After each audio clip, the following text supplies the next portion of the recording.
Oi pessoal, tudo bem? Estamos de volta no estúdio de podcast da nossa querida apoiadora PB Kids, trazendo mais um Pode Amar para vocês. Dessa vez, a gente vai falar sobre um tema extremamente urgente, atual e relevante, que é a saúde mental em crianças e adolescentes. Assistam a seguir.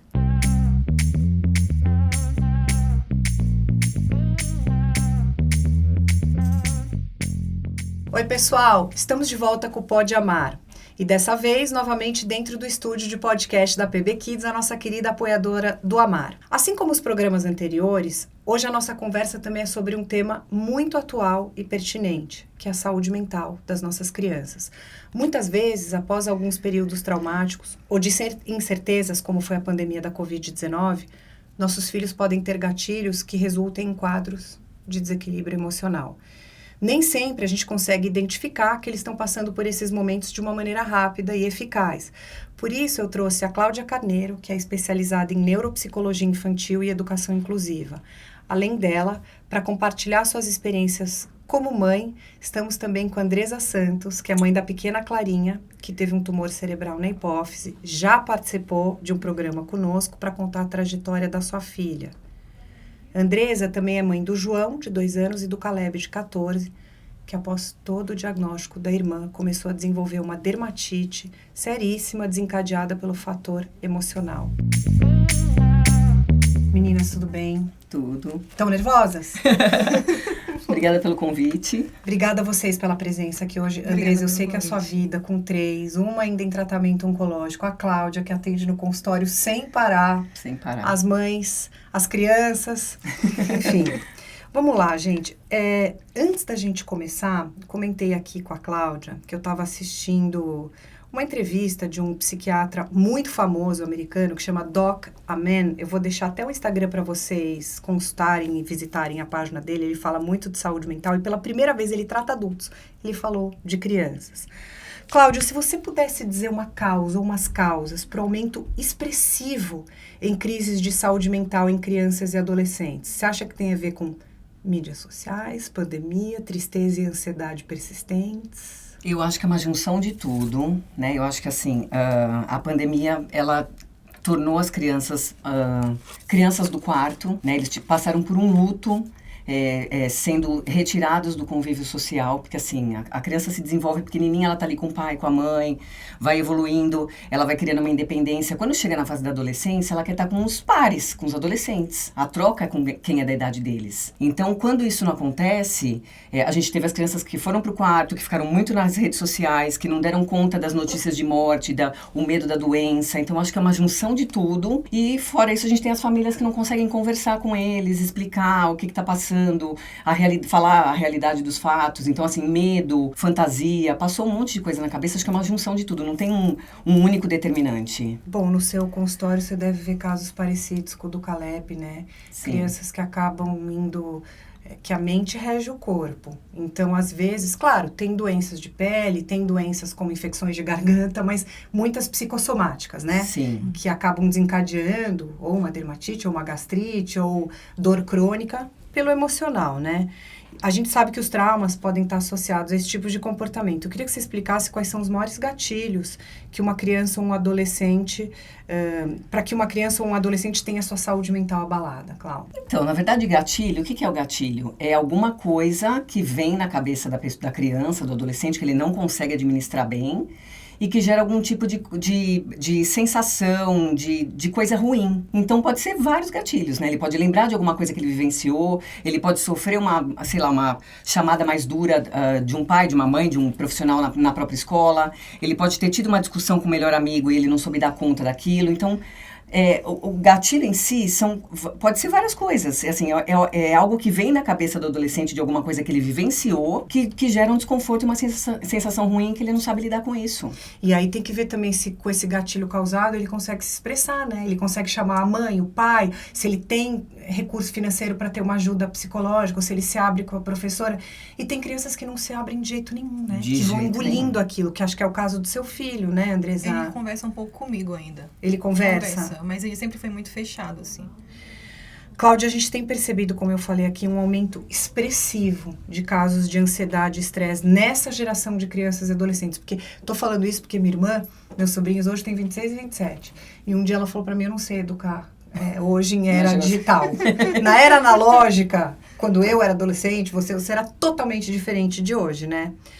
Então, a gente não sabe, na verdade, o que vai acontecer com eles devido ao excesso de estímulo visual, os joguinhos virtuais e a internet, o que elas estão causando nos nossos pequenos. O que você diria sobre esse uso excessivo de telas que, infelizmente, se intensificou mais com a pandemia? Então, é uma coisa que os pais sempre trazem no consultório, que eles querem... Cláudia, quanto tempo de tela eu posso permitir? Tiro o eletrônico de castigo? Com que idade eu dou um celular para o meu filho? A gente tem que observar que, assim, essas crianças nasceram nesse mundo digital. Então, por exemplo, não dá para a gente deixar num mundo paralelo. Todo mundo da sala tem um celular e o filho não tem. Né? Porque daí ele é excluído, ele não sabe o que acontece nas conversas do grupo da sala, ele não é convidado para as coisas. Então, eu acho que tem, assim, a gente não tem como fugir disso, eles têm a realidade dessa geração, só que a gente sabe que já entrou no DSM também o transtorno de eletrônicos. Então, na nova versão agora já entrou um CID para transtorno de eletrônico, para gente viciada em eletrônicos. Deus. O Cristiano Nabuco trata isso, passou até numa novela agora, né? O vício. Exato. Você sabe que quando eu fui uma vez tratar o medo de voar, que tem essa realidade, ele tem aquele, um negócio de realidade virtual. Ele me contou que tem crianças e adolescentes, meninos, que ficam 14 horas, fazem xixi, cocô na calça, não levantam nem pra comer. Exato. Jogando. É verdade, é isso. Então, assim, a gente orienta que tenham um controle, né? A maioria eles estão na escola, sei lá, quase que período integral, e assim que eles saem da escola, eles já querem entrar nesse mundo digital. Tá, mas quando chega um pai no seu consultório, porque não tem um livro, não tem num manual que idade eu dou o telefone, quanto tempo de tela. Então, não está escrito num livro, na literatura sobre estudo de psiquiatria. O que você sugere? Eu sempre peço para ele perguntar ou ver os amigos, o grupo da classe. Todos têm, na sala do seu filho, tem o celular, então não dá para ele ficar alienado. Tá, e quanto tempo? Então, aí o tempo é assim, porque tem criança que não perde o controle. Mas quando perde o controle, a maioria dos meus pacientes que são adolescentes, os pais colocam o tempo que bloqueia. E você, como é que você faz com o teu mais velho? Ele não tem telefone. Ele tem eletrônico, ele tem o iPad, mas o telefone mesmo, a Silvia que deu um pra gente, ele usa de vez em quando. Mas ele não gosta muito, ele gosta muito de criar, ele gosta muito de isso é a exceção, né, Cláudia? É exceção. Ele gosta de escrever livros, ele gosta de criar histórias, ele gosta de criar jogos, ele tá agora com outro projeto. Que ótimo. Tá criando jogos. Ele não gosta muito de rede social. Ele entra nas minhas redes sociais, aí por isso eu tenho o maior cuidado do que eu vou colocar, porque ele olha, e ele tem assim, são alguns programas que ele assiste, ele gosta muito de coisas de planeta, então ele entra nessas páginas. Mas isso não é a massa. A massa. Essa é a hoje exceção. Eles têm acesso a tudo. Ou você vira uma polícia que controla o buscador, o navegador, com palavras-chave. Não tem, hoje eles têm acesso a tudo. A pornografia, infelizmente, a ver gente pelada, a tudo, a armas, a tudo, drogas. A Ana Clara, ela gosta muito de vídeo no YouTube. Aí eu já vi ela repetindo coisas que não foi a gente que, sabe, que nós não ensinamos. Então, assim, eu tenho esse cuidado também. Quanto tempo... Por causa disso, ela repete. E tem aquela restrição para a idade também, do que ela pode pesquisar. Mas, Cláudio, tudo bem. Aí você fala, então, para um pai no teu consultório, para uma mãe que vai com essas dúvidas, que não tem o manual. Então, o que você sugere? Você tem que analisar caso a caso. Isso. E aí... Eu acho que assim, analisar caso a caso, o filho tem que dar aquele retorno básico que os pais esperam. Escolar, então, né? Exatamente. Então, assim, até uma determinada idade, infelizmente, quando a gente fala, ele não está estudando, não está tirando nota, o que eu faço? Só fica nas redes sociais. Tira o eletrônico. Tem que tirar. Eles esperneiam, batem o pé, se revoltam, e aí assim, também tem que ter começo, meio e fim, tem que ter o prazo. Então vai tirar, eu tô tirando, porque você tirou, sei lá, 3 numa prova de matemática, e eu quero que você espere o resultado da próxima para eu te devolver, ou eu te devolvo no fim de semana. Então acho que tudo tem que ser negociável e combinado, porque senão fica sem sentido para eles. Bom, sem denunciar a nossa idade, mas é meio óbvio que na nossa geração a gente brincava na rua. Exato. Eu lembro que eu fazia amarelinha com giz. Sim. Eu lembro disso, tá? Na minha infância a gente desenhava no asfalto amarelinha. E a gente tinha um mundo mais acolhedor, sem tanta violência, né? Como hoje a gente vive com medo, né? E a gente tinha assim, vamos brincar com os amigos. Aí as meninas juntavam, eram bonecas, e os meninos futebol. Eu sei que não tem uma fórmula, que é muito difícil isso que eu vou te perguntar, Cláudia, mas claro que talvez na idade da minha filha isso já não seja mais tão simples. Mas vamos falar da primeira infância, tá? De uma idade de 6, 7, 8, 9, que já tá quase entrando no celular e perdendo o brincar.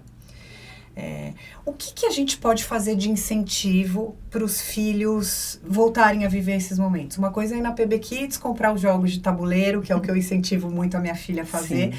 Mas o que mais pode ter de motivador? Para uma mãe como a Andresa, que tem um pequenininho e a Clarinha de 9. Para quem está ouvindo a gente, o que você poderia falar de incentivo para essas crianças voltarem, essas brincadeiras? Eu tenho observado, assim, que os pais...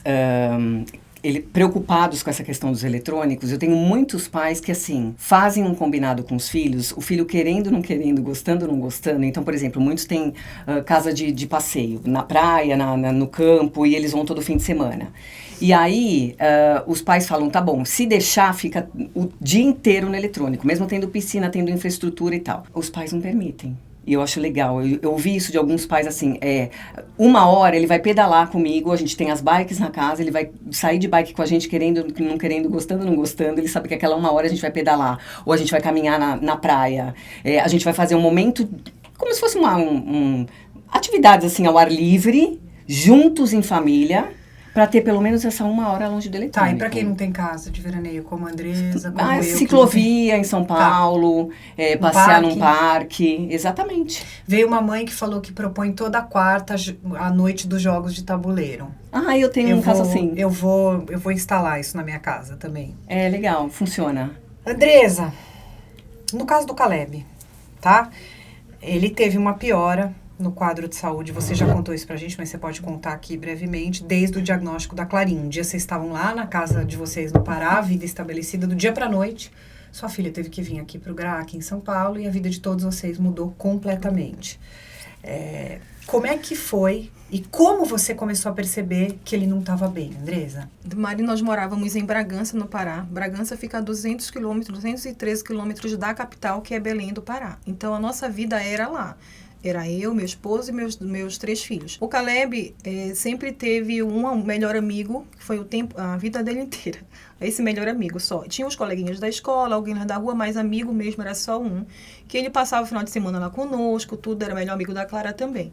E aí nós, numa sexta-feira, eles foram para a capital, para minha filha fazer a ressonância magnética. E na capital é onde moram meus familiares. Então, eles gostavam de ir para a capital para matar a saudade dos nossos parentes e também para ir para shopping, essas coisas, para se divertir, porque na cidade onde nós morávamos não tinha shopping. Então, eles gostavam de ir porque eles já sabiam, a gente vai passear, a gente vai brincar e ver os familiares. Então, eu arrumei a mala deles para 3 dias, para... minha filha ia fazer a ressonância e eles iam aproveitar para matar a saudade dos familiares. O problema foi que quando veio o resultado da ressonância, era um tumor cerebral gigante e eram 3 tumores da Clarinha e eles não voltaram mais para nossa casa. Eu que já tive que ir com meu filho, que estava com 9 meses, para a capital e tive que arrumar nossas malas da família inteira. Eu achava que ia ser 1 mês, 2 no máximo, e ninguém voltou mais. Entendeu? Então, ele falou para mim assim, mãe, eu não tive tempo nem de me despedir do meu amigo, tadinho, nem do meu quarto. Ele sempre foi muito apegado às coisas dele. Eu não tive tempo de nada. Então, para ele, foi um choque muito grande. Só que comigo ainda conversava, mas eu comecei a observar que ele começou a dermatite atópica nele, começou a piorar. Ele começou a se coçar demais, ele não conseguia dormir. Ele começou a ficar mais calado. Então, cheguei aí com o dermatologista, tudinho. Ele pedia para ver a Clara no hospital, porque a Clara veio para cá, já começou a ficar no hospital, internou tudo. No GRAAC. E aí ele pedia para ver, só que quando ele via, ele ficava calado. Muito difícil. Entendeu? Ninguém te prepara, né? Ninguém. Você tá no seu habitat, na sua casa, com o seu quartinho, seus amigos, sua vida...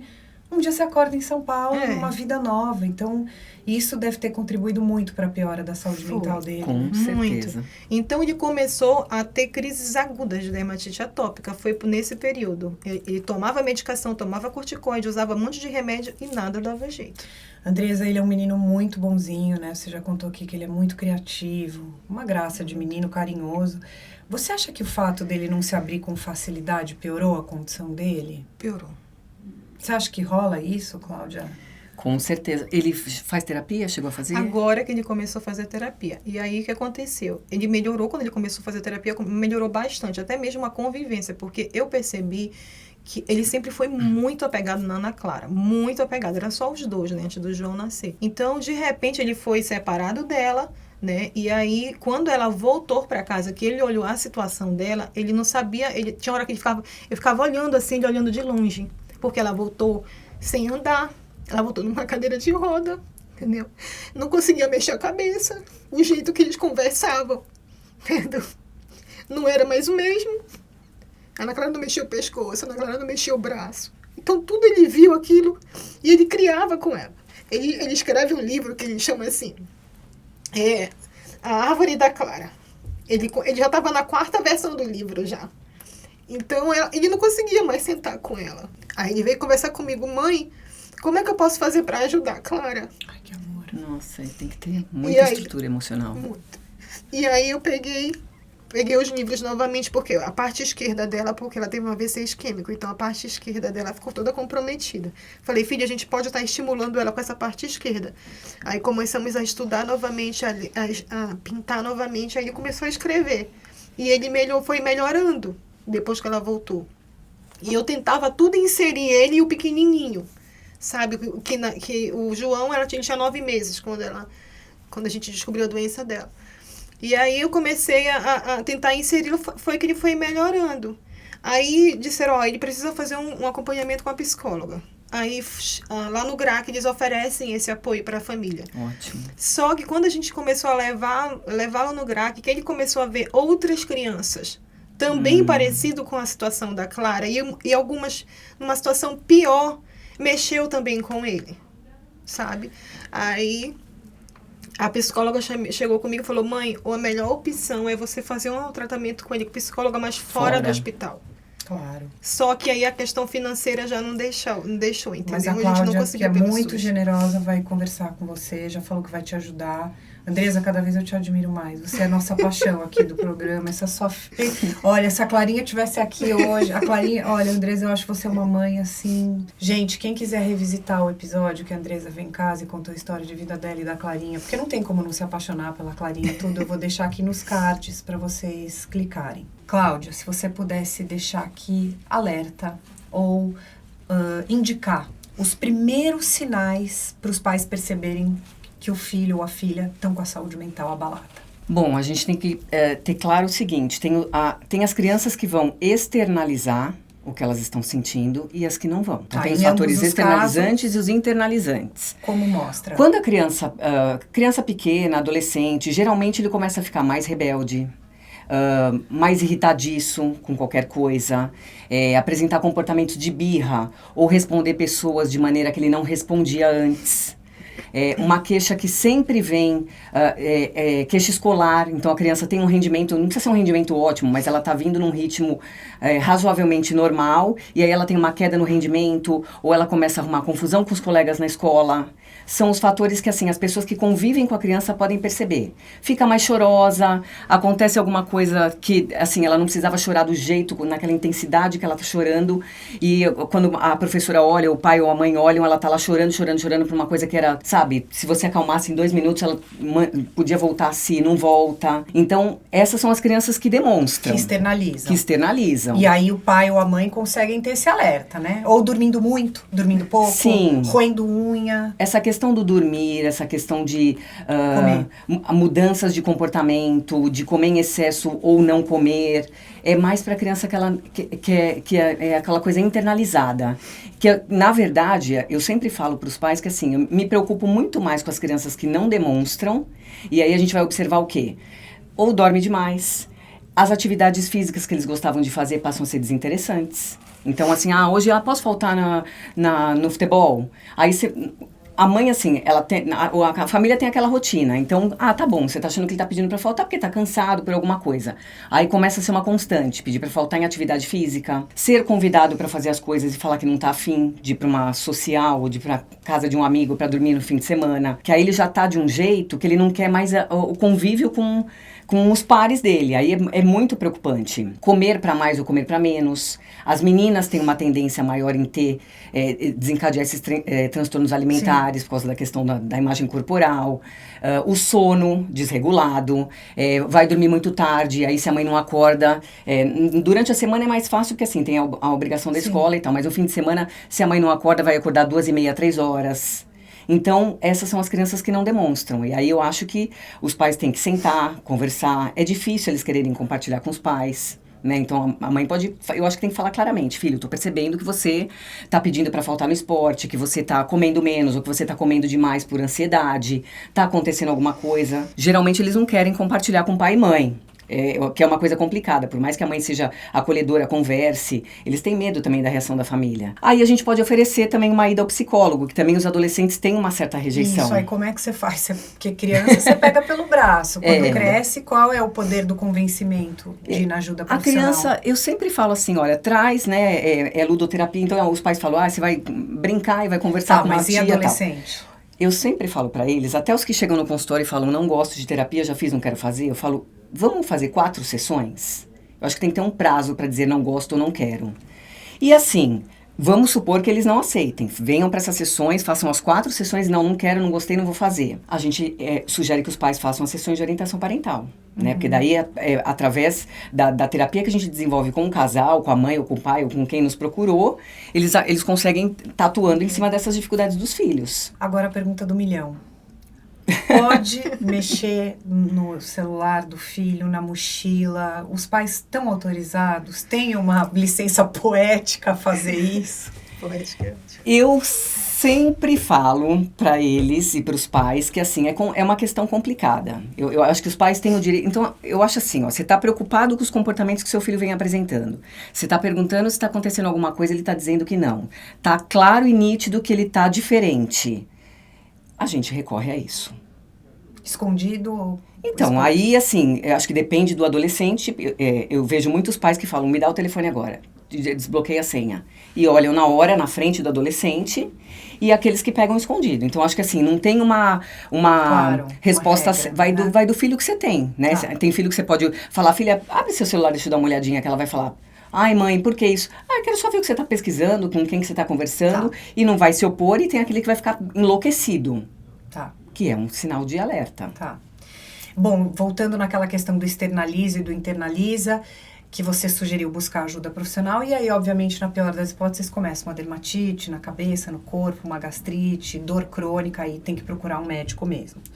Andresa, além do Caleb, você tem a Clarinha, que demanda muita atenção, que está em pleno tratamento oncológico, que é uma paixão de criança. Paixão. Para quem ainda não assistiu, gente, vou lá de novo, vou deixar o episódio para vocês verem a trajetória, o tratamento da Clarinha. Mas, voltando ao assunto, a Clara dá sinais que também está abalada emocionalmente, ou toda aquela alegria dela mascara isso? A Clara é mais resolvida. Quando ela tá triste, ela fala, não quero... Ela pede o tempo dela, ela é mais resolvida. Ela não, tanto que ela fez a avaliação psicológica, né, lá no GRAC, e ela falou, mãe, quem precisa de ajuda é o Caleb. Ai, nossa. Ela falou, ela tá melhor do que todos vocês. Meu Deus. Quem precisa é o Caleb e você. No Instagram da Andresa, que é Andresa Santos MK, e no do Amar, tem uma rifa para ajudar a Clarinha com a camiseta autografada do Neymar. Custa R$20 essa rifa.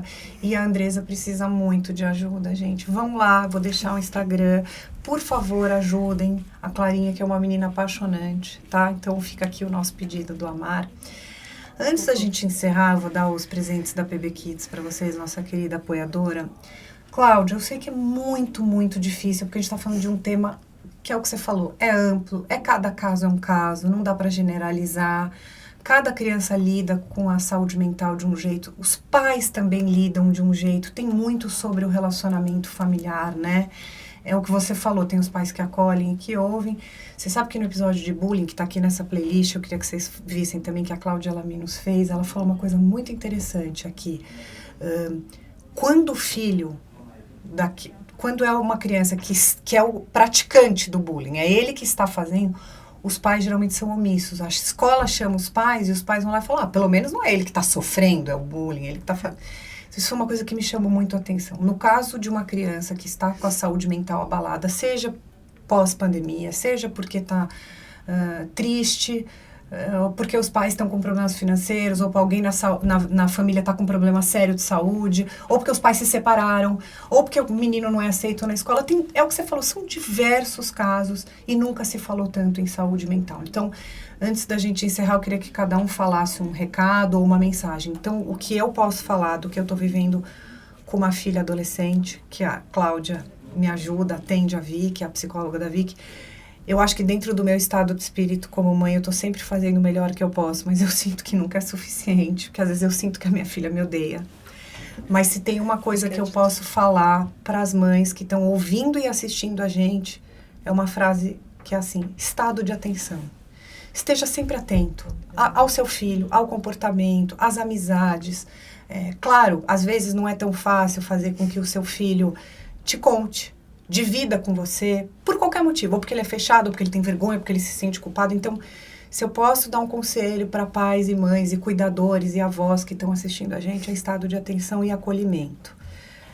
E aí, claro, como também aconteceu com bullying, com depressão pós-parto, sempre buscar ajuda, seja uma rede de apoio, uma ajuda profissional, sua família, suas amigas, peçam ajuda, cuidem dos seus filhos e, claro, que se precisar de uma ajuda médica. Então, eu queria ouvir um pouco de você, Cláudia, se você pudesse deixar um recado final, pontos importantes sobre essa questão da saúde mental, e depois queria ouvir a Andresa. Eu acho que, assim, a dica que eu daria para os pais é a conversa.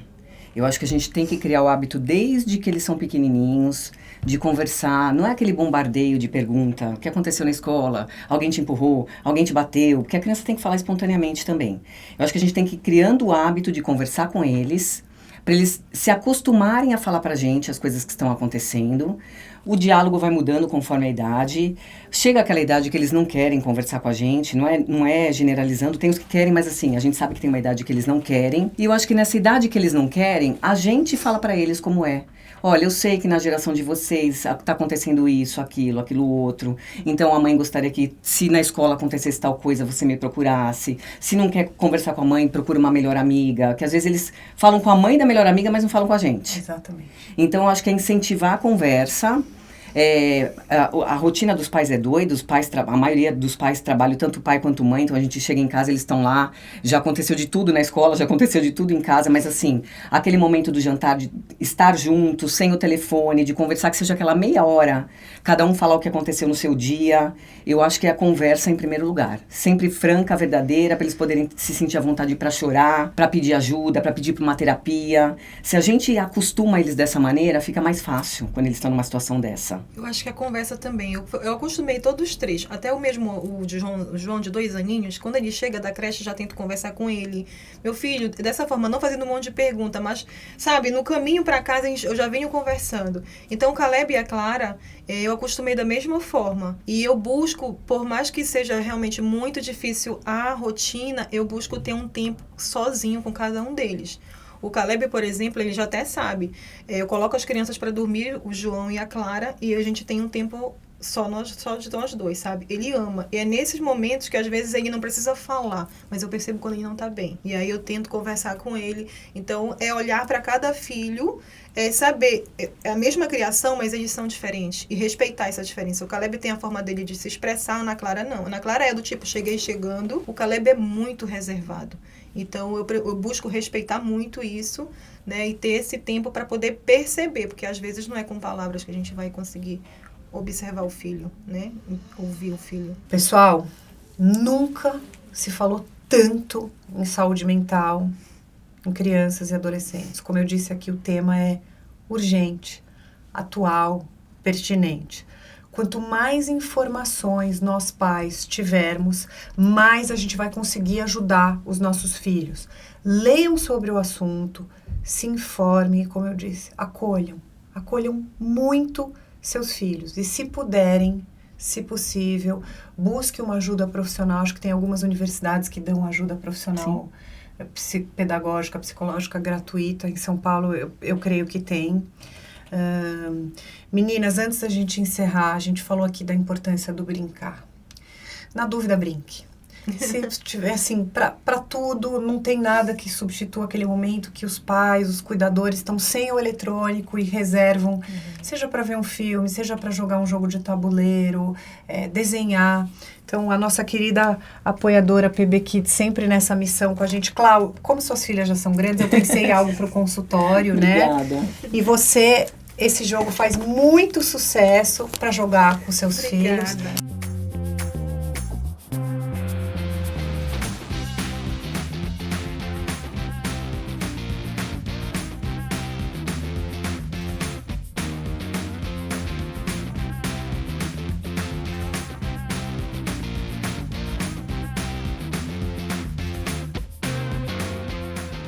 Meninas, obrigada pela participação de vocês aqui. Eu sei que o tempo de todo mundo hoje é o nosso bem mais precioso, mas eu acho que a gente vai ajudar muita gente que está ouvindo a gente, porque quanto mais informação e conteúdo a gente tiver, nós do Amar e da PB Kids, estamos felizes em poder alertar sobre um tema tão relevante e importante como esse. Pessoal, comentem aqui embaixo o que vocês acharam desse conteúdo.